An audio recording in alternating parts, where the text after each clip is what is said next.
स्वागत है आप सभी का दोस्तों। बहुत से एग्ज़ाम जैसे मैं यूपीएससी की तैयारी कराता हूँ बच्चों को, तो यूपीएससी के एग्ज़ाम में कार्ल मार्क्स पूछा जाता है। ऑप्शनल से पूछा जाता है, sociology optional, political science optional, and उसके बियॉन्ड भी अगर आप कभी कोई कहानी पढ़ते हैं, कोई सुनते हैं, तो ये टर्म आप अक्सर सुनते हैं मार्क्सिस्ट, कि अरे ये मार्क्सिस्ट है, तो ये लेफ्ट लीनिंग इसकी बातें हैं। तो क्या मतलब होता है कार्ल मार्क्स का, लेफ्ट का, ये सब चीज़ें जो हम समझ सकते हैं, पढ़ सकते हैं, जान सकते हैं। और मैं थोड़ा सेंस यूपीएससी के लिए पढ़ाता हूँ, तो मेरी कोशिश वही रहेगी जो आपको ऐसी चीज़ें बताना जो आपको एग्ज़ाम्स में काम आए, ना सिर्फ यूपीएससी में। अगर आप कोई कॉलेज ग्रेजुएशन के एग्ज़ाम दे रहे हैं या किसी और लेवल यूजीसी के एग्ज़ाम दे रहे हैं, वहाँ पर ये चीज़ें आपको काम ज़्यादा आएंगी। ओके, तो यहाँ पर शुरू करते हैं कहानी। और मैंने कुछ बेसिक्स यहाँ पे जो चीज़ें इकट्ठी करी आपके लिए, वो चीज़ें आपको मैं चाहता हूँ बताना। तो जैसे कार्ल मार्क्स की जैसे आपने बात सुनी होगी, कार्ल मार्क्स एक ना, जैसे कोई भी कभी भी किसी इंसान को समझना है, सबसे पहली और जो बेसिक बुनियादी चीज़ जो समझनी है, वो समझना है कि वो किस हालात में, किस वातावरण में पैदा हुआ था। तो जब आप वो जान जाते हैं किस वातावरण में पैदा हुआ था, कि हालात क्या थे, आपको ये बात समझ आनी शुरू हो जाती है कि उसने ऐसा क्यों किया होगा। ईजियर हो जाता है समझना। फॉर एग्ज़ाम्पल, जो आज बच्चे पैदा होंगे वो मोबाइल्स के साथ, चैट जीपीटी के साथ बहुत ही कंफर्टेबल पैदा होने वाले हैं। और छोटे छोटे बच्चे हैं, अभी पढ़ना लिखना भी नहीं जानते, मोबाइल चलाना सीख चुके हैं और मोबाइल चलाते हैं, सिंबल्स से पहचान लेते हैं ये यूट्यूब का बटन, सिंबल से पहचान लेते हैं ये कॉलिंग का बटन, अभी पढ़ना लिखना नहीं जानते। तो ये रेवोल्यूशन जो आज की रेवोल्यूशन है, उसके हिसाब से वो कंफर्टेबल है, नॉर्मल है, एंड उसी में वो बदलाव लेके आना चाहेंगे। मोबाइल के साथ कंफर्टेबल है, इसका मतलब अगर 5-5, 6-6 घंटे मोबाइल चला रहे हैं तो उनको मन में कुछ ऐसा नहीं आ रहा कि अरे मैं क्या कर रहा हूँ।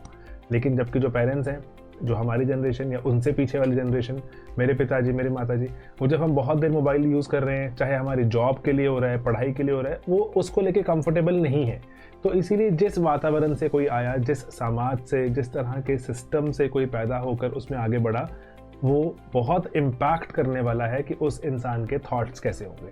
ओके, अब ना यहाँ पर ये बात अगर हम इसको समझते हैं, एक्नॉलेज करते हैं, हर इंसान एक्नॉलेज करता है। अगर आप अमीर घर में पैदा होते हैं, आपके विचार अलग तरह से होते हैं, गरीब घर में अलग तरह से, हिंदू घर में अलग तरह से, मुसलमान घर में अलग तरह से, है ना, ये बात एक्नॉलेजेबल रहती है। ब्रॉडली उसके बियॉन्ड भी आपके अपने विचार भी होते हैं कुछ, तभी हर इंसान कुछ ना कुछ नया लेकर आता है दुनिया में, कुछ ना कुछ नई दिशा से देखता है, नई तरह से देखता है, अपने एग्जिस्टिंग सिस्टम को बदलने की कोशिश करता है ना, ये चीज़ें रहती हैं। बिल्कुल मैं चाहता हूँ कि चीज़ों को मैं कॉम्प्लेक्स ना करूँ। जो कार्ल मार्क्स एटसेट्रा बड़े बड़े नाम लिखे हुए हैं दुनिया में, आपको लगेगा पता नहीं क्या बोल गए वो। थिंकर होते हैं, थिंकर होता क्या है, ये बुद्धिजीवी हैं, सोचते रहते हैं बैठ के, करते क्या हैं, ये कैसे बनते हैं बुद्धिजीवी, ना बहुत से सवाल रहते हैं बच्चों के मन में। तो यहाँ पर इसीलिए मैं इसको चाहता हूँ बिल्कुल आसान शब्दों में देखना, आप इसको प्रवचन के जैसे समझें, प्रवचन के जैसे इंजॉय भी करें, तभी शायद बेस्ट चीज़ें समझ आएंगी।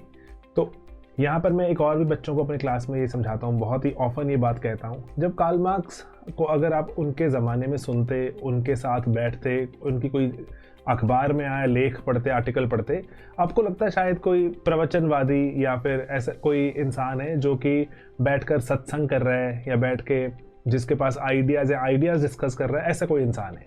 तो इसीलिए ये पर्टिकुलर कार्ल मार्क्स के आइडियाज़ इम्प्लीमेंट लेटर ऑन होने शुरू हुए, जब बहुत से और लोगों ने देखा, अरे क्या ज़बरदस्त आइडिया है, क्या ये आइडिया में जान लग रही है। तो पॉलिटिशियंस ने, और जो जैसे रशिया वगैरह में जब जंग चल रही थी 1917 में, तो वो रशिया के उस ज़माने के जो इम्पोर्टेंट लोग थे, उन्होंने कार्ल मार्क्स के आइडियाज़ को देखा, पढ़ा, समझा, उन्हें लग रहा था कि इसके हिसाब से अपनी कंट्री को चलाने की कोशिश करते हैं। तो इसलिए कार्ल मार्क्स सडनली फेमस होते चले गए। ये बातें कुछ इंपॉर्टेंट हैं, अदरवाइज कार्ल मार्क्स का जन्म तो उससे 100 साल पहले हुआ था, 1818 में, है ना। ऐसे कितनी चीज़ें होती हैं। महात्मा बुद्ध का जन्म कितना पहले हुआ था, हम आज भी बात पढ़ते हैं उनकी, जो भागवत गीता या कोई द होली बुक्स हैं, बहुत सारी कुरान, बाइबल, कितनी पहले लिखी गई हैं, लेकिन हम आज भी पढ़ते हैं उनको। इसीलिए अगर हम बोले कि कार्ल मार्क्स तो सर 1818 में पैदा हुआ था, तो आज क्यों पढ़ रहे हैं, अरे बातें कुछ ऐसी हैं जो स्वाभाविक हैं, हमारे आसपास हमें हर वक्त नज़र आती हैं। कई लेखकों ने तो ऐसा भी लिखा कि जब तक दुनिया में गरीबी, इनइक्वालिटी, भेदभाव रहेगा, तब तक कार्ल मार्क्स दुनिया में जीवित रहेंगे, ऐसी बात लिखी जाती है। तो कार्ल मार्क्स क्या, इसको मैं चाहता हूँ क्या थे, क्या पढ़ा रहे थे, क्या बोल रहे थे, इसको थोड़ा ओपन माइंड से ही सुनना। ओपन माइंड से सुनना, ऐसा मत सोचना अरे ये तो लेफ्टिस्ट होते हैं, ये तो ऐसी बातें करते हैं। तो आप इस तरह से मेरे मानने में ऐसे मत समझिए, एक बार सिर्फ इनको जानिए। डाइवर्स आइडियाज़, कार्ल मार्क्स का जो जन्म भी हुआ था वो भी एक ऐसे घर में हुआ था जहाँ पर बहुत डाइवर्स आइडियाज़ थे। ऐसा लिखा जाता है कि उनके पिता पैदा हुए थे किसी और धर्म में, लेकिन प्रैक्टिस कोई और धर्म करते थे। जूइश घर में शायद पैदा हुए थे, लेकिन पिताजी प्रोटेस्टेंट मतलब क्रिश्चियनिटी के धर्म की प्रैक्टिस करते थे।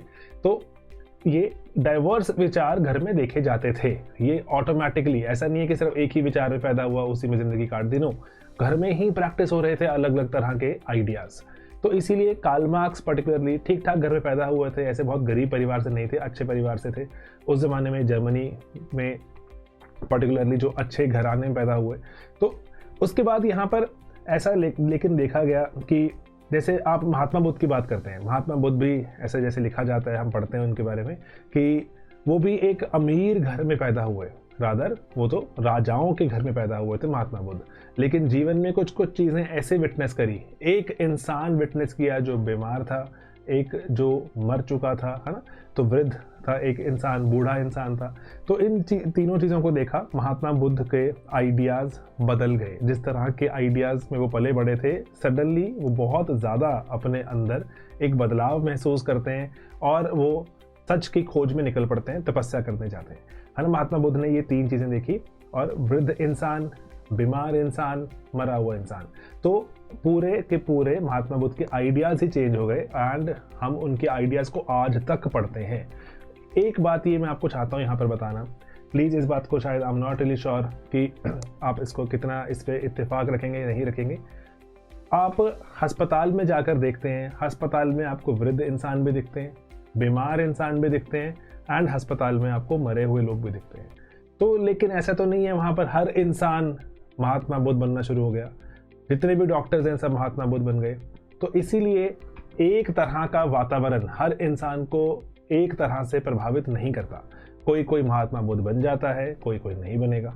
कोई कोई अपने जीवन में जो काम करने आया था वो उस तरह के काम करेगा। कोई कोई डॉक्टर है तो डॉक्टर करता रहेगा, बाकी लोग वहाँ अस्पताल में जाएंगे, इलाज कराएंगे, अपने अपने काम में वापस चले जाएंगे। तो इसीलिए सेम तरह का वातावरण सेम तरह से सबको प्रभावित नहीं करता। ये बात जाननी ज़रूरी है, समझनी ज़रूरी है।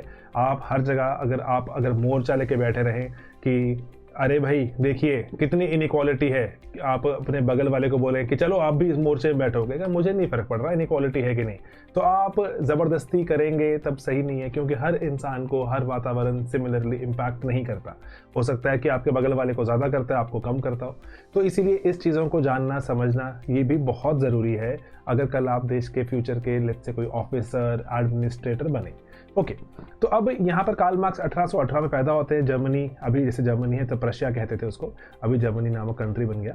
तो प्रशिया के राज्य में पैदा होते हैं कार्ल मार्क्स एंड वहाँ पर कार्ल मार्क्स की अगर आप बात करें तो पर्टिकुलरली वहाँ पर इंडस्ट्रीज़ लगनी शुरू हो रही हैं जर्मनी के आसपास। लंदन में इंडस्ट्रीज़ लग चुकी हैं, पूरे यूरोप में नई नई तरह की इंडस्ट्रीज़ आ रही हैं, और जो बहुत से पूंजीवादी हैं वो चाहते हैं कि अब मैं कुछ अच्छी सी फैक्ट्री लगाऊं, लोगों को वहाँ पे काम पे रखूं और मैं अपना साम्राज्य, अपने धन दौलत बढ़ाऊं। ठीक है, अच्छी बात है, पैसा कमाइए। तो लेकिन उस वक्त कार्ल मार्क्स ऐसी ऐसी बातें नोटिस करना शुरू करते हैं कि जो पूंजीवादी है, जो पहले से ही जिसके घर में माता पिता के पास धन दौलत था, वो इंसान तो डेफिनेटली फैक्ट्री लगा पाता है, लेकिन जिसके पास ऐसा नहीं है, जो उसको बोलते हैं बर्थ का जो एक accident, the accident of birth, कि मैं किस घर में पैदा हुआ, मैं अमीर घर में पैदा हुआ या गरीब घर में, मेरे तो कोई जोर नहीं था ना उस पर। तो मेरे को तो जैसे पैदा होना था, मान लीजिए भगवान की मर्जी थी, भगवान ने मुझे एक गरीब घर में पैदा कर दिया, मेरी क्या गलती है उसमें। तो अब लेकिन कार्ल मार्क्स कहते हैं कि उसके बाद ऐसा भी नहीं है कि समाज उसको गलती को सुधारने पे लगा हुआ है, समाज उसको पर्टिकुलरली बहुत ज़्यादा इंजॉय करता है उस गलती को। जो अमीर है वो अमीर और होना चाहता है, गरीब को गरीब रखना चाहता है, ताकि एक बार अगर जो अमीर इस घर में पैदा हो गया है तो वो पूरा का पूरा इंश्योर कर दे उसके घर में जो भी अगली संतान पैदा होगी, अगली पीढ़ी पैदा होगी, वो भी इंजॉय करे ये सारी अमीरियत। तो इसलिए कार्ल मार्क्स को ये बात सही नहीं लगती थी।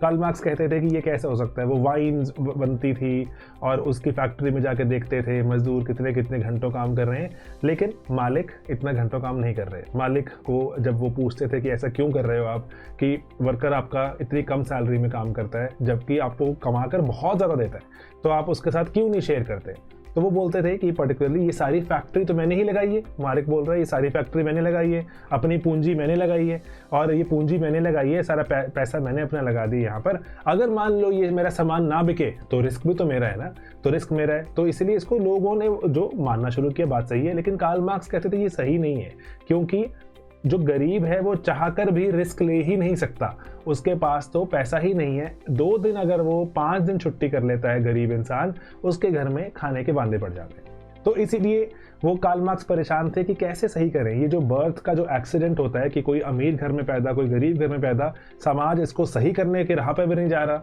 तो कार्ल मार्क्स को बहुत दिक्कत होती थी इससे। तो धीरे धीरे पढ़ना शुरू किया उन्होंने, और एक बहुत ही महानतम एक हमारे फिलोसोफर हुए, एक साइंटिस्ट हुए जिसको बोलते हैं हीगल। हीगल का भी जन्म, हीगल की क्लासेस अटेंड करी कार्ल मार्क्स ने, और हीगल से बहुत इत्तेफाक रखते थे वो। हीगल बोल रहे हैं कि अरे कि पर्टिकुलरली एक इतिहास एक नदी के जैसे बहता है, एक नदी बह रही है, इतिहास वैसे ही बहता है, आगे आगे ऐसे प्रोग्रेस होती है। लेकिन वो बोलते थे हीगल से, वो अब कहाँ पर कार्ल मार्क्स थोड़ा अलग होना शुरू हो जाते हैं। हीगल बोलते थे सबसे ज़रूरी चीज़ है आइडियाज़, आइडिया का होना सबसे ज़रूरी है। लेकिन कार्ल मार्क्स कहते थे सर बिल्कुल सही बात कर रहे हो, आइडिया का होना बहुत ज़रूरी है, आइडिया के बिना कुछ नहीं होगा, लेकिन जो बाहरी समाज है ये भी बहुत ज़रूरी है सर। हो सकता है कि मैं बहुत ही गरीब परिवार में पैदा हुआ, आइडिया बहुत अच्छा था दिमाग में, चीज़ें बहुत अच्छी कर सकता हूँ, चीज़ों को बहुत अच्छे से इमेजिन भी कर लेता हूँ, लेकिन जेब में 4 पैसे नहीं है कि फैक्ट्री लगा पाऊँ, 4 पैसे नहीं है अच्छी एजुकेशन ले पाऊँ, लेट्स से 4 पैसे नहीं है कि मैं एक पूरा का पूरा सिस्टम बना पाऊँ जहाँ मेरे आइडिया को जगह दिखे। तो इसीलिए वो कह रहे थे कि सर जो बाकी आउटर समाज है, जिसको बोलते थे मटीरियल वर्ल्ड, मटीरियल वर्ल्ड जिसको जैसे देख सकते हो, किसी के पास लैपटॉप है, किसी के पास लैपटॉप नहीं, किसी के पास अच्छा मोबाइल है, किसी के पास अच्छा मोबाइल नहीं। तो ये कह रहे मटीरियल वर्ल्ड भी तो सर इंपॉर्टेंट है कि मैं किस मटीरियल कंडीशन में पैदा हुआ, वो भी तो कितना मायने रखता है। हीगल इस बात से थोड़ा डिसएग्री करते थे, और हीगल पर्टिकुलरली बहुत धार्मिक भी थे और थोड़ा भगवान और मिस्टिक बातें ज़्यादा करते थे। कार्ल मार्क्स को भगवान पर विश्वास नहीं था। कार्ल मार्क्स कहते थे कि भगवान का नाम तो सिर्फ इसलिए यूज़ हो रहा है ताकि हम अपने गम भुला दें, ताकि गरीब को जो दर्द हो रहा है गरीबी का वो उसको भुला दे एक तरह से। जैसे अभी तो चलो बहुत जो दवाइयाँ आ गई है ना बहुत सारी, जो कि आपके पेन रिलीवर, पेन किलर होती हैं, तो वो बोलते थे धर्म पेन किलर है, धर्म जो है आपके दर्द को भुला देता है। मान लो मेरे दांत में दर्द हो रहा है ना, इसको समझ के देखना, मान लो मेरे दांत में दर्द हो रहा है, और मेरे दांत में दर्द है, लेकिन मान लो इसमें कैविटी हो गई है ना, जिसको हम बोलते हैं कीड़ा लग गया है ना, कीड़ा लग गया मेरे दांत में, तो और कैविटी है जिस तरह से भी वहाँ पर, और नीचे मेरी रूट तक एक्सपोज हो गया, और जहाँ पे नर्व है मेरी वहाँ नर्व तक अब वो कैविटी पहुँच गई, और ऊपर जो कुछ भी खाता हूँ वो नीचे लगता है, बहुत दर्द होती है, अरे सेंसेशन हो रही है मेरे को, दर्द हो रही है। तो एक तरीका तो कहता है सर इसका इलाज करो कि आप दांत की कैविटी फिल करवा दो, रूट कैनाल ट्रीटमेंट करवा लो, है ना, दांत ही निकलवा दो, है ना, कुछ तो करना पड़ेगा आपको। दूसरा कहता है सर पेन किलर खाते रहो, पेन किलर खाओ, एक और पेन किलर, दर्द हुआ पेन किलर, तीसरा, चौथा, पांचवा, कब तक खाओगे पेन किलर। तो इसीलिए कार्ल मार्क्स कहते थे कि पेन किलर है ओपियम भी क्या करता है, आपका दर्द का निवारण करता है। तो इसीलिए वो बोलते हैं कि ओपियम ऑफ मासेस है, कि पेन किलर है आपका ये, आप उसको सिर्फ इसके रूट कॉज पे नहीं जा रहे, आपको सिर्फ लग रहा है रिलीजन के नाम सुन लिया, ये तो मेरा कर्म था, ये तो मेरा धर्म था कि अमीर आदमी के घर पैदा नहीं हुआ, गरीब आदमी घर, तो इससे निकलो बाहर। कार्ल मार्क्स ये कहते थे, कार्ल मार्क्स एथीस्ट थे, मतलब वो धर्म को नहीं मानते थे, और इसलिए वो लगता था कि उनको कि धर्म से तो रादर आप बदलाव की कभी बात ही नहीं करोगे। धर्म तो वो तो ऐसा मानते थे कार्ल मार्क्स की अमीरों ने ही बनाई हुई एक चीज है, जो अमीरों को या फिर जिसके पास पावर है उसी की ही सेवा करने के लिए बनाया गया एक धर्म नामक चीज है। तो कार्ल मार्क्स नहीं मानते थे, इसीलिए वो हीगल से अब उनका यहाँ पर थोड़ा डिफरेंस होना शुरू हो जाता है। हीगल बहुत महान प्रोफेसर है उस वक्त के, और बहुत से लोग उनको मानते हैं, हीगल के ही जो एक तरह से स्टूडेंट हैं कार्ल मार्क्स। तो यहाँ पर कार्ल मार्क्स इसलिए हीगल, जो बहुत सारे एग्जाम में सवाल पूछा जाता है कि हीगल को बिल्कुल औंधे मुंह खड़ा कर दिया कार्ल मार्क्स ने, जब कार्ल मार्क्स कहते हैं कि बाहरी समाज भी बहुत ज़्यादा इम्पैक्ट करता है आप किस तरह से आगे बढ़ेंगे भी या नहीं बढ़ेंगे, इसको इम्पैक्ट करता है। तो इसको कार्ल मार्क्स बोलते हैं मटीरियलिस्टिक कॉन्सेप्शन। हीगल बोलते थे आइडियलिस्टिक, कि आइडियाज में ही सब कुछ पावर है, आइडिया सब कुछ चलेगा। कार्ल मार्क्स बोलते थे मटीरियलिस्टिक कॉन्सेप्शन, मटीरियल के हिसाब से ही सब कुछ चलेगा, मटीरियल की इंपॉर्टेंस पर बात करते थे वो।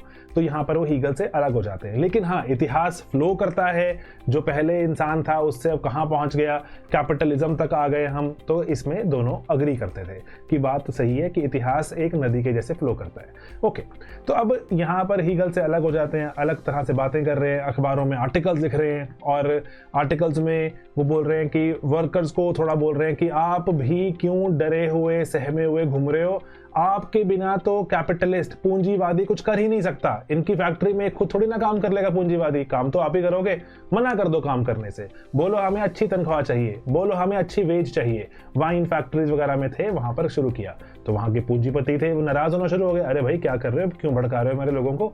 तो वहां पे थोड़ा दबाव बनना शुरू होता है सरकार पर, जिस अखबार के लिए लिखते थे, मैगजीन के लिए लिखते थे, उस पर कि इनको निकालो, क्या लिख रहा है ये बंदा आपका, तो इनको हटाओ। तो लेकिन दुनिया भर में ये मुहिम चलनी शुरू हो चुकी थी। कार्ल मार्क्स ने, मैं ये आपको चाहता हूं बताना, कार्ल मार्क्स ने ऐसी कोई मुहिम शुरू नहीं की थी, मुहिम चल रही थी, उसका पार्ट बन गए और आइडियाज देने शुरू किए और जगह जगह जाकर लिखना शुरू किया। कार्ल मार्क्स ने आइडियाज को फैला दिया कि वर्कर्स में ही पावर है, वर्कर के बिना पूंजीपति कुछ नहीं कर सकता। तो इसीलिए अब वो जो नारा भी देते हैं, इसीलिए कि अगर सारे दुनिया के वर्कर्स इकट्ठे हो जाएं, पूंजीपति कुछ कर ही नहीं सकता। तो इसीलिए अब वर्कर्स को लग रहा है कि बात सही है, लेकिन हर वर्कर तक बात नहीं पहुंच रही है वाली। इसीलिए ना अब ना इस बात को आप सोचना, जैसे फॉर एग्जांपल यहाँ पर ना, जैसे आपको एक चीज़ समझाता हूँ कि जैसे बहुत सी चीज़ें ऐसी होती हैं दोस्तों कि ना, कि आप ऑन द स्पॉट उसको करते जा रहे हो। तो जैसे हम ना बच्चों को देखते हैं, मान लो यूपीएससी की तैयारी करते हैं, तो यूपीएससी की तैयारी में ना बच्चों को हम बोलते हैं कि एक बार थोड़ा रुको, सोचो और समझो, अब देखो कि कर क्या रहे हो। अगर आप ना रुकोगे, सोचोगे, समझोगे, आपको दिखेगा कि आप कहाँ गलतियाँ कर रहे हो, क्या जो आपको करना चाहिए था वो नहीं कर रहे, या फिर जो नहीं करना चाहिए था वो कर रहे हो, है ना। ये बच्चों को हम अक्सर बोलते हैं कि थोड़ा की पॉज एंड स्टेयर, देखो अपने आप को कि कर क्या रहे हो। अगर हर रोज सेम चीज करते रहोगे, पता ही नहीं चलेगा, बर्ड्स आई व्यू ही नहीं आएगा, ऊपर से देख ही नहीं पाओगे। ये कार्ल मार्क्स को हीगल ने सिखाया था, कि हीगल की ईगल बोलते हैं इसको हम अपने सरल भाषा में, हीगल्स ईगल, कि ऊपर से देखना होगा चीजों को। अगर आप चीजों के बिल्कुल बीच में उतर के देखोगे, चीजें नजर ही नहीं आएंगी आपको, आपका व्यू पर्सपेक्टिव बहुत छोटा हो जाता है। ईगल के जैसे एक ईगल उड़ान भरता है, ऊपर से देखो चीजों को, नजर आएंगी चीजें। तो इसलिए कार्ल मार्क्स भी अक्सर यही करते हैं, अपनी थियरीज बनाएंगे, जैसे हिस्ट्री की थ्योरी बनाएंगे, सब कुछ ऊपर से चीजों को देखेंगे। तो वो इसीलिए बोलते थे, वर्कर्स को बोलते थे कि आप एक बार स्टॉप एंड स्टेयर, देखो एक बार कि कर क्या रहे हो आप, और उसके बाद आप देखो कि अच्छा कि अरे आप सुबह जॉब करने जाते हो, जॉब करने इतनी सुबह निकलना पड़ता है, 12-12 घंटे की शिफ्ट हैं, औरतों को भी काम पे बुला लिया, जो पर्टिकुलर बच्चों को भी काम पे लगाया हुआ है, और आपके पास मौका ही नहीं है। परिवार आपका बिल्कुल, आपको पता ही नहीं परिवार में क्या चल रहा है क्या नहीं चल रहा, बच्चा कितना बड़ा हो गया, छोटा है, कैसा है। उसके बाद अगर आप छुट्टी ले लोगे एक दिन की तो तनख्वाह नहीं मिलेगी आपको। तो ऐसे आपको लग रहा है कि आप अपनी तनख्वाह खुद कमा रहे हो, मैं अपने पैरों पर खड़ा हो गया, लेकिन क्या आपके पास थोड़ी सी भी आज़ादी है रुकने की। तो इसलिए वो वर्कर्स को बोलना शुरू करते हैं, एंड करते करते उनके आइडियाज बहुत फैलते हैं। वहाँ पर जो प्रशिया, उस वक्त जर्मनी नहीं बना था अभी, प्रशिया के लोग और पूंजीपति और इवन की सरकारें भी थोड़ा खफा हो जाती हैं और ऐसा बोलते हैं कि इनको निकालो यहाँ से, देश निकाला दो। तो उसके बाद वो करते करते पेरिस पहुँचते हैं, पेरिस में भी बातें लिख रहे हैं। पेरिस में जिस अखबार के लिए वो लिखते थे, उसी अखबार में एक ऐसा ही एक और इंसान जर्मनी के वो भी लिखते थे, उनका नाम था फ्रेडरिक एंजल्स। एंजल्स भी लिखते थे उस अखबार में। एंजल्स को बहुत अच्छी लगती थी कार्ल मार्क्स की बातें, उनको लगता था फाइनली इतने सारे लोग जो ये गरीब हैं, दबे कुचले हैं, इनका कोई मसीहा आया है और इनकी बात करता है। तो अखबारों में वरना अमीरों की बातें लिखी जा रही हैं, गरीब की बात ही नहीं होती है। तो इसलिए फ्रेडरिक एंजल्स को बहुत पसंद आते हैं, दिल को भा जाते हैं कार्ल मार्क्स। तो फ्रेडरिक एंजल्स बोलते हैं कि चलिए हम कुछ और बातों को लिखते हैं, और एक पर्टिकुलर बोलते हैं कि एक कम्युनिस्ट करके एक ऑर्गेनाइजेशन चल रही है, उसको ज्वाइन कर लेते हैं। तो उसको ज्वाइन कर लेते हैं। अभी शुरू ही हुई होती है, बिल्कुल एक तरह से छोटी मोटी सी संस्था होती है, उसको वो ज्वाइन कर लेते हैं और वर्कर्स की बढ़ाई के लिए एक पॉलिटिकल पार्टी बनाते हैं, ऐसी बात करते हैं। जबकि राजा महाराजाओं की एक चल रहा है पूरा एरा, है ना, राजा महाराजा काम करते हैं यूरोप में, वहां पे सरकारें इलेक्ट नहीं होती। सरकारें इलेक्ट कहाँ होती थी दोस्तों? सिर्फ और सिर्फ लंदन में, सिर्फ और सिर्फ यूके में, और कहीं नहीं होती थी। बाकी सब तरफ राजा महाराजा ही काम कर रहे थे। तो इसी तरह से वहां पर अब वो लेकिन आइडियाज लेकर आ रहे हैं, लोगों में थोड़ा थोड़ा जो उपद्रव आ रहा है, रेवोल्यूशन आने की बात हो रही है। इसीलिए अब हम बोलते हैं फ्रेडरिक एंजल्स से मिलने के बाद जो कार्ल मार्क्स एक जो विचारों के राजा थे, बुद्धिजीवी थे, थिंकर थे, अब वो रेवोल्यूशनरी होना शुरू हो जाते हैं। रेवोल्यूशन की बात करते हैं कि तख्ता पलट कर दो अमीरों का, और सभी अमीरों की फैक्ट्रीज को हम एक बार वर्कर्स छीन लेंगे और उसके बाद अपना राज अपनाएंगे वहां पर, और सब बराबरी की एक हम शुरुआत करेंगे। ऐसे ऐसे बातें शुरू करते हैं, लेकिन वोट नहीं मिलते, जैसे भी यहाँ लोकल जो वगैरह में पार्टी का कुछ नहीं होता। लेकिन अब यहाँ पर एक बात जानने वाली है बहुत अच्छी, कि जब पर्टिकुलरली कार्ल मार्क्स और फ्रेडरिक एंजल्स हैं, जो ये दोनों मिलकर एक पर्चा निकालते हैं, एक पैम्फलेट सा निकालते हैं, और उसमें बताते हैं कि हम किस तरह के दुनिया की कल्पना करते हैं, और वादा करते हैं कि अगर कभी हमारी पॉलिटिकल पार्टी आगे आई, हम कुछ अगर सरकार बना पाए, कुछ भी कर पाए, तो ये चीज़ों पर हम काम करना चाहते हैं। कुछ कुछ वहाँ बातें लिखते हैं जिसमें समानता रहेगी, इक्वालिटी की बात करते हैं। उसको वो पर्चे को नाम क्या देते हैं? Communist manifesto. मैनिफेस्टो निकालते हैं ना दोस्तों सरकारें, आज भी जैसे मान लो कोई इलेक्शन होते हैं, बीजेपी का मैनिफेस्टो आ गया, कांग्रेस का मैनिफेस्टो आ गया। मैनिफेस्टो निकालती हैं सरकारें कि हम क्या करेंगे, अगर हमें आपने वोट दिया तो हम क्या करेंगे, मैनिफेस्टो कहा जाता है। तो कम्युनिस्ट मैनिफेस्टो एक ऐसा ही एक पर्चा था, एक छोटी सी मिनी सी एक बुकलेट थी, जिसमें ऐसा कि ये सब क्या क्या किया जाएगा वो लिखा हुआ है, और वर्कर्स को बोला गया है कि आप इकट्ठे हो जाओ। आखिरी लाइन है उस कम्युनिस्ट मैनिफेस्टो की, workers of the world unite, मतलब वर्कर्स ऑफ द लैंड, मतलब जितने भी पृथ्वी पर सब वर्कर्स हैं सब इकट्ठे हो जाओ, पूंजीपति कुछ नहीं कर सकता आपके सामने, जितनी भी सरकारें हैं कुछ भी नहीं है आपके सामने। तो इसीलिए कम्युनिस्ट मैनिफेस्टो से शुरू होता है। उसके पहले भी कार्ल मार्क्स लिखने के बहुत शौकीन थे, और जर्मनी के पे ऊपर बहुत लिखते हैं, और बहुत सारी पॉलिटिकल मैन्युस्क्रिप्ट्स करके नाम करके किताब है छोटा सा, वो भी एक वर्क लिखते हैं। जर्मनी की सोसाइटी पर, फ्रेंच सोसाइटी पर किताब लिखते हैं, और नेपोलियन बोनापार्ट, जो कि नेपोलियन बोनापार्ट पे किताब लिखते हैं। तो जो कार्ल मार्क्स लिखने के बहुत शौकीन है, लेकिन उसके बाद धीरे धीरे उनका नाम फैलता है, पेरिस से भी उनको निकालने की बात शुरू हो जाती है कि अरे हटाओ पेरिस से निकालो उनको, तो उनको पेरिस से निकालने की बात शुरू हो जाती है। तो जर्मनी से निकाले गए, पेरिस से निकाले गए, फाइनली पहुंच जाते हैं वो लंदन। लंदन में उनको जगह मिलती है, और वहाँ पर लेकिन मीनवाइल इतने क्रांतिकारी उनके आइडियाज़ को कोई एक्सेप्ट नहीं कर पा रहा, तो इसीलिए बहुत जगह नहीं मिलती। एक न्यूयॉर्क में एक अखबार छपता था, उस न्यूयॉर्क के उस अखबार का दफ्तर था लंदन में, तो उस दफ्तर में जगह मिल जाती है कार्ल मार्क्स को, उसके लिए लिखना शुरू करते हैं। इसका एक फ़ायदा होता है कि कार्ल मार्क्स अब दुनिया में और जो एक इम्पॉर्टेंट मुद्दा चल रहा है उस वक्त, वो है स्लेवरी पर लिखना शुरू करते हैं कि आप गुलाम बनकर क्यों घूम रहे हो। मैं वर्कर्स की बात करता हूं, आप तो वर्कर्स से भी नीचे लगे हुए हो, आप कुछ करो। स्लेवरी पे लिखना शुरू करते हैं, लोगों को बोलते हैं कि स्लेवरी खत्म कीजिए, उस बात पे लिखना शुरू करते हैं। कार्ल मार्क्स अमेरिका पहुंचते हैं, मतलब विचारों में, सीरियसली नहीं जाते, विचारों में पहुंचते हैं। तो इसी कारण से अब वहां पर लंदन में फिर वो और किताब लिखते हैं। एक अपनी बहुत ही फेमस किताब है उनकी, दास कैपिटल, द कैपिटल मतलब पूंजी, जिसको हिंदी में किताब इसको देखें, इसको लिखा होता है पूंजी, कि कैपिटल की इंपॉर्टेंस क्या है, कैपिटल किस तरह से जो सिस्टम्स को चलाता रहता है, लोग अनइक्वल हैं, अनइक्वल बने रहते हैं, किस तरह से सही वेज दी जानी चाहिए, किस तरह से सरकारों को काम करना चाहिए, इकोनॉमिकली कैलकुलेट भी करते हैं।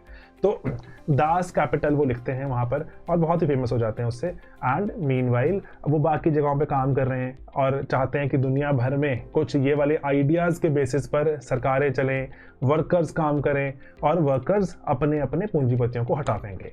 तो लेकिन जैसे भी ये कार्ल मार्क्स बहुत गरीबी में दिन काट रहे हैं, और उनके पर्टिकुलरली बच्चे भी बहुत गरीबी में दिन काट रहे हैं, बच्चों की मृत्यु भी होती है गरीबी के कारण। तो इसी कारण अंत में 1883 के आसपास कार्ल मार्क्स का देहांत होता है, लंदन में उनको दफना दिया जाता है। तो वहाँ पर भी उनके, जहाँ पर उनको दफनाते हैं लंदन में, वहाँ पर भी लिखा हुआ है workers of the land unite. Karl Marx ने लंदन में जगह जगह पे भाषण दिए, जगह जगह पे लोगों को प्रेरित किया। और अब ना इसलिए आपको लगता है कि अब यहाँ पे सवाल उठता है, बहुत ही बड़ा सवाल है, कि कार्ल मार्क्स बड़ी बड़ी बातें तो कर गए, कुछ हुआ क्या उनसे? या कुछ पर्टिकुलरली कुछ बदलाव ला पाए। दो तरह के बदलाव की बात यहाँ पर हमें समझनी बहुत ज़रूरी है। सबसे दोस्तों पहली जो बात है बदलाव की, सबसे पहली है कि उनके आइडियाज़ के बेसिस पर सरकारों का बनना, एंड दूसरा उनके आइडियाज़ के बेसिस पर सरकारों का डरना। सरकारों का बनना और सरकारों का डरना, ठीक है, दो ही तरह की यहाँ पे बदलाव की बात की जा सकती है। तो सरकारों का बनना, कहाँ सरकारें बनी? यूएसएसआर, जैसे जो पहला विश्व युद्ध चल रहा था उसमें रशिया की हालात थोड़े अच्छे नहीं थे, रशिया ने विड्रॉ कर लिया, रशिया ने फर्स्ट वर्ल्ड वॉर से विड्रॉ कर लिया। उसके कारण हुआ क्या, जो उनके घर में ही लड़ाई शुरू हो गई, कुछ चाहते थे कंटिन्यू करना, कुछ नहीं चाहते थे कंटिन्यू करना, और बहुत दिक्कतें थी। उनकी एक सिविल वॉर, मतलब अंदर ही विद इन आधे आधे काइंड ऑफ मान के दो इंपॉर्टेंट गुट आपस में भिड़ गए। कुछ चाहते थे रशिया को किसी और तरह चलाना, कुछ और किसी और तरह चलाना। फाइनली जो वहाँ पे सरकार बनी वो कार्ल मार्क्स के आइडियाज़ को फॉलो करती थी, इसको हम कम्युनिस्ट गवर्नमेंट कहते हैं। ओके, पहली दुनिया में सरकार बनी ऐसी, बड़ी सरकार बनी ऐसी, बड़े किसी देश में बनी जो कि कम्युनिस्ट कार्ल मार्क्स के आइडियाज़ पर थोड़ी आधारित थी। लेकिन कार्ल मार्क्स ने बहुत कुछ कहा, कार्ल मार्क्स ने बराबरी की बात करी, कार्ल मार्क्स ने समानता की बात करी, वर्कर्स की सरकार की बात करी, लेकिन कम्युनिस्ट सरकारों ने ऐसा नहीं किया। कम्युनिस्ट सरकारों ने अपनी जो सरकार बनाई उसमें बोला कि हम वर्कर्स के ही रिप्रेजेंटेटिव हैं, वर्कर्स नहीं हम उनके रिप्रेजेंटेटिव हैं, उन्हीं के हित की बात करेंगे। सब वर्कर हैं, ठीक है, हमारे देश में अब सब वर्कर होंगे, कोई अमीर गरीब नहीं होगा, सब वर्कर होंगे। लेकिन ये बात कितनी सच रही नहीं, ये वक्त ने बताया हमें। जो हम देखते हैं कि जो जैसे इवन रशिया या फिर यूएसएसआर था, उसमें बड़े बड़े पूंजीपति आए, उसमें हमने देखा सरकारों के जो नेता थे, पर्टिकुलरली जो बड़े लोग थे, वो सच में बहुत ऐशो आराम की जिंदगी काटते थे, जबकि आम जनता के पास कई बार नहीं सहूलतें नहीं होती थी। उसके बाद कार्ल मार्क्स ने कहा कि अगर कोई इंसान आपसे इत्तेफाक नहीं रखता तो ये आपकी एक ड्यूटी है उसको समझाना कि आपका पर्सपेक्टिव क्या है, एंड ये समझना वो क्या कह रहा है, उसी से आपके कुछ आइडिया, उसके कुछ आइडिया, उससे एक नया आइडिया उत्पन्न होगा जिसको बोलते हैं थीसिस, मेरी थ्योरी, एंटीथेसिस आपकी थ्योरी, इससे कोई निकलेगी नई थ्योरी, सिंथेसिस कुछ नया निकलेगा। तो ये ऐसे ही हमारा इंसान आगे बढ़ेगा। हर इंसान को अपनी अभिव्यक्ति की आज़ादी होनी चाहिए। लेकिन जो कम्युनिस्ट सरकारों में ऐसा नहीं हो रहा था। कम्युनिस्ट सरकारों में अगर जो सरकार कह रही है उससे आप अग्री नहीं करते थे, आपको एक तरह से एक डिटेंशन सेंटर, गुलाग कहते थे उसको, उसमें डाल दिया जाता था। और उसमें बोलते थे कि अरे ये ना इंसान अभी कार्ल मार्क्स के आइडियाज़ को समझ नहीं पाया, इसको थोड़े दिन ना मेहनत करवाओ, लेबर करवाओ, हार्ड लेबर करवाओ, पत्थर पुत्थर तोड़ेगा, थोड़े से बिना जब कंबल के सोएगा रात को, ऑटोमेटिकली होश ठिकाने आ जाएंगे, सब सच्चाई का सामना हो जाएगा, अपने आप ही हमारी बात मान लेगा। एक तरह से जो जेल से भी बदतर हालात में डाल दिया गया। तो कार्ल मार्क्स ने ऐसा बहुत सारी चीज़ें नहीं कही थी जो उन सरकारों ने कार्ल मार्क्स के सर वो ठीकरा फोड़ के करना शुरू कर दिया। तो अभी भी आप देखते हैं कि बहुत से सरकारें ऐसी हैं जो कम्युनिस्ट सरकारें हैं, दुनिया भर में चलती हैं, चाहे क्यूबा हो, चाहे वो नॉर्थ कोरिया हो, इवन चीन, है ना, आप ऐसे बहुत से जगहों पे ऐसा देखते हैं। ओके, इवन आप देखते हैं कि ये जो सरकारें वो सरकारें हैं जो कि हार्डकोर कह रही हैं खुद को, हम कम्युनिस्ट हैं, हम कार्ल मार्क्स के आइडियाज़ पर चलते हैं। लेकिन कार्ल मार्क्स के आइडिया पे कितना चलते नहीं चलते हैं ये आप एनालिसिस करके देख सकते हैं, आपको बहुत सारा यहाँ पे डिफरेंस नजर आएगा। दूसरी तरह की सरकारें जो कि डर गई कार्ल मार्क्स के आइडिया से कि कहीं वर्कर्स ने सच में ही तख्ता पलट ना कर दें, कहीं वर्कर्स सच में ही कैपिटलिस्ट की सारी धन दौलत अपने पास करके इक्वालिटी ले आए। तो ऐसी सरकारें थी कहाँ पर, जैसे यूके में, यूएसए में, कैपिटलिस्ट सरकारें हम कहते हैं। लेकिन दोस्तों ये बात आपको समझनी बहुत ज़रूरी है, जाननी बहुत ज़रूरी है, इन सरकारों ने फिर ऐसे कदम उठाए जहां पर जो इनइक्वालिटी थी, भेदभाव था, वो कम करने के रास्ते अपनाए।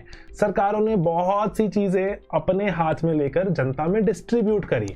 फॉर एग्जाम्पल 1930-35 के आसपास जब आप देखते हैं यूएसए में ग्रेट डिप्रेशन चल रहा है। ग्रेट डिप्रेशन मतलब स्टॉक मार्केट कोलैप्स हो चुकी है, बहुत ज़्यादा भुखमरी है, अनएम्प्लॉयमेंट है, लोग कैलिफोर्निया एक्सेट्रा के डेजर्ट क्रॉस करते करते जा रहे हैं जॉब ढूंढने, रास्ते में मर जाते हैं। इतने नॉवल लिखे गए, ग्रेप्स ऑफ राथ, ये वो एक्सेट्रा।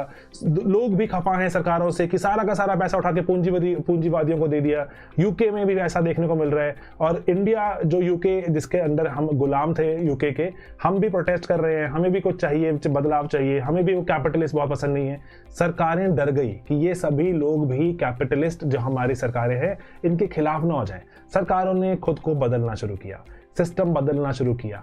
यूएसए में 1940 के आसपास, जब वर्ल्ड वॉर खत्म होने के आसपास की बात शुरू हो जाती है, 1940s के मिड में सरकारों ने बड़े बड़े प्रोजेक्ट अनाउंस किए। डैम बनाएंगे, सरकार बनाएगी, सरकार पैसा देगी, आप आइए जॉब कीजिए।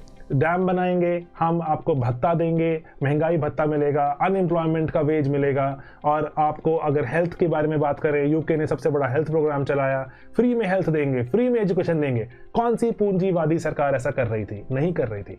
तो कार्ल मार्क्स ने कमियां बताई। कार्ल मार्क्स वो आपका टीचर था जिसने आपके पेपर में क्या क्या गलती हैं वो गलतियां बताई, लोगों ने करेक्ट किया। अगर आप जाके उनको बोल दें आपके अरे आपने करेक्ट किया तो क्या किया, बहुत कोई बड़ी बात थोड़ी ना की, काम तो ठीक हमने किया, आप कर सकते हैं ऐसा डेफिनेटली। लेकिन इसीलिए कहा जाता है कार्ल मार्क्स ने कैपिटलिस्ट सिस्टम की बहुत सारी कमियां बताई, जिसको कैपिटलिस्ट सिस्टम ने खुद से इंप्रूव किया, और वो उस इंप्रूवमेंट के चलते हम देखते हैं कैपिटलिस्ट सिस्टम भी काफी ज्यादा लोगों के प्रति अवेयर हो गया, सोशलिस्ट हो गया। तो इसीलिए सोशल मतलब सामाजिक जो वैल्यूज को, सामाजिक चीजों को समझता था, लोगों के हित में काम करता था, और सिर्फ कैपिटलिज्म के हित में काम करेगा, पूंजीवादियों के हित में काम करेगा, ऐसा नहीं था। अब आपने ये बात समझिए, भारत कहाँ लाई करता है? ना भारत कम्युनिस्ट है, ना भारत कैपिटलिस्ट है। तो ऐसे और भी बहुत से कंट्रीज थे जो उस वक्त आजाद हो रहे थे 1940 के दौरान, 50 के दौरान। वो वाले कंट्रीज थे, उनके पास ऑप्शन थी कि हम कौन सा सिस्टम अपनाएं, रशिया वाला सिस्टम अपनाएं या यूएसए वाला। तो उन्होंने मेजॉरिटी ने क्या किया, मेजॉरिटी ने एक बीच का रास्ता अपनाया।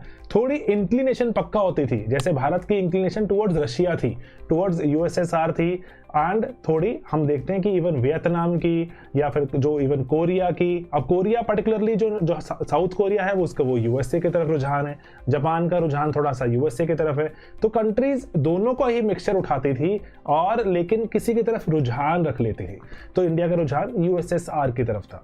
तो इसलिए हम देखते हैं कि हमारे यहाँ बड़ी बड़ी फैक्ट्री सेटअप की जाती हैं, आईआईटीज बनाए जाते हैं, आईआईएम्स बनाए जाते हैं सरकार द्वारा। पूंजीपति नहीं बनाते, सरकार बनाती है, ताकि हम सबका विकास कर सकें। तो यस, उसके फायदे नुकसान थे, लेकिन अगेन मैंने आपको लेक्चर के शुरू में बताया था, क्लास के शुरू में बताया था, आपको चीज़ों को उनके कॉन्टेक्स्ट में ही देखना है। किस वक्त वो डिसीजन लिया जा रहा है, किस हालात में डिसीजन लिया जा रहा है, आसपास का माहौल क्या था। 50 साल 70 साल बाद बैठकर उसको क्रिटिसाइज करना या उसको अच्छा बोलना, ये शायद सही चीज़ नहीं होती करनी। आपको इसीलिए उसको एनालाइज करना होता है, आपको उसको उस आलम में देखना होता है कि क्या क्या ऑप्शंस थी, आप क्या क्या कर सकते थे। ओके, तो दोस्तों यही एक पर्टिकुलर मैं चाह रहा था इस लेक्चर के थ्रू भी आपको समझाना आज यहाँ पर। तो यही मैंने एक पीपीटी बनाई थी कि कार्ल मार्क्स के रिगार्डिंग, और आई गेस इसकी रिक्वायरमेंट नहीं पड़ी हमें आज, कि फिलोसोफर नहीं थे, इकोनॉमिस्ट थे, और रशिया में पैदा हुए, और उसके बाद एजुकेशन ली, और हीगल से बहुत प्रभावित थे।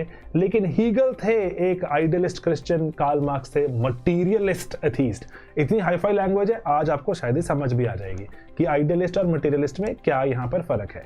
देन उसके बाद आप अगर देखते हैं दोस्तों यहाँ पर, तो ये हीगल के बाद अगर आप देखते हैं कि कैसे उनको एग्जाइल में डाल दिया गया। एग्जाइल का मतलब है दोस्तों कि कैसे उनको देश निकाला दे दिया गया, और उसके बाद वो एंजल्स से मिलते हैं, इनइक्वालिटी की बात करते हैं कि अरे किस तरह से दुनिया में भेदभाव चल रहा है, कैसे ख़त्म किया जाए इस भेदभाव को।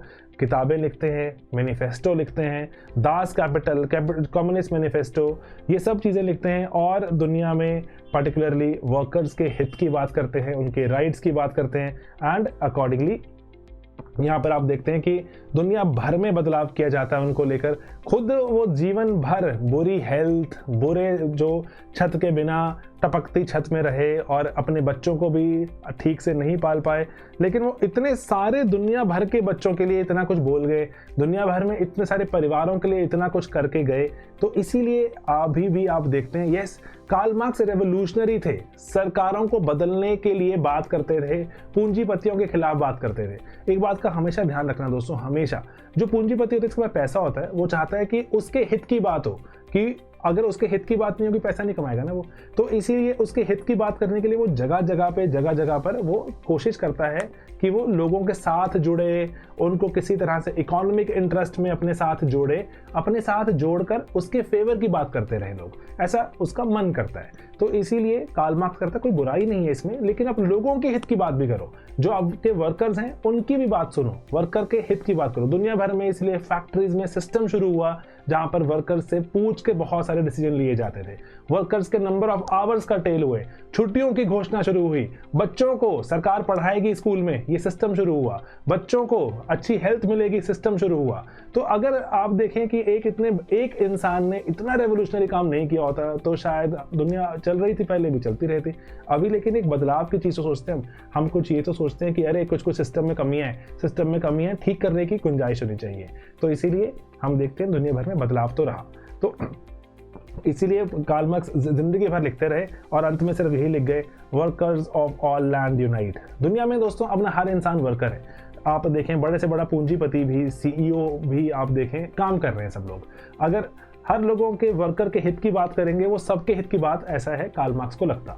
तो इसीलिए कि हर वर्कर की अगर हम हित की बात करेंगे, हर वर्कर को अगर हम इस तरह से लेके चलेंगे कि उसको एक दिन हमने फ्रीडम देनी है, अपने बेस्ट क्रिएटिविटी की तरफ लेके जाना है, तो कार्ल मार्क्स बहुत खुश हो जाते हैं सोच के कि हर इंसान अपने बेस्ट क्रिएटिव परसूट की तरफ चलेगा तो ही इंसानियत सच में फ्रीडम की तरफ चलेगी, वरना हर वक्त इंसान क्या रहेगा, इन चेन्स।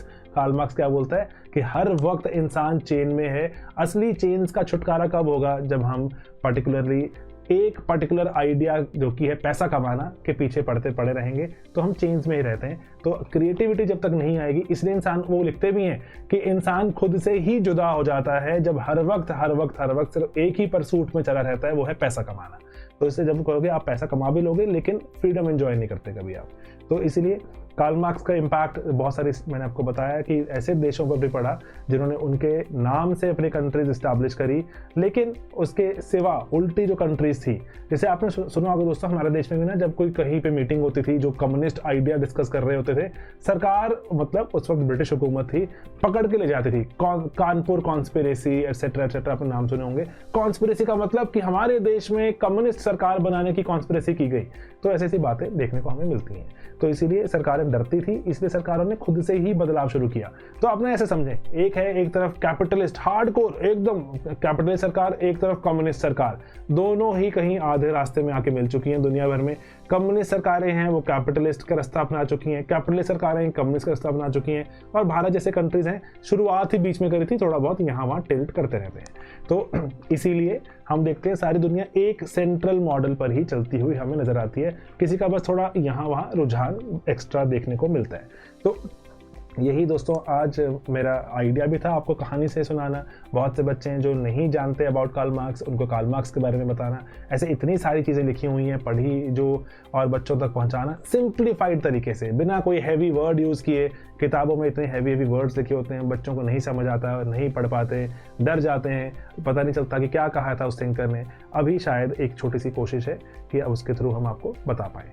ठीक है दोस्तों, तो I will be taking your leave and, और अगर आपके कोई भी सवाल एटसेट्रा कुछ है तो please do let us know. और मैं आपके यहाँ पे लाइव सेशन सिंस ही चल रहा है, तो लाइव सेशन में हम कोशिश करेंगे लाने की और ऐसी चीज़ें। तो बाकी तो दोस्तों पढ़ाई लिखाई करते रहो आप भी, और अगर कोई डाउट एटसेट्रा आता है, किसी चीज़ पे और चाहते हो जानना कि सिंप्लीफाइड लेक्चर्स और बनाए जाएँ, तो वो भी आप बताइएगा, we will do that. Alright दोस्तों, चलिए, I will meet you again in next lectures. Thank you so much.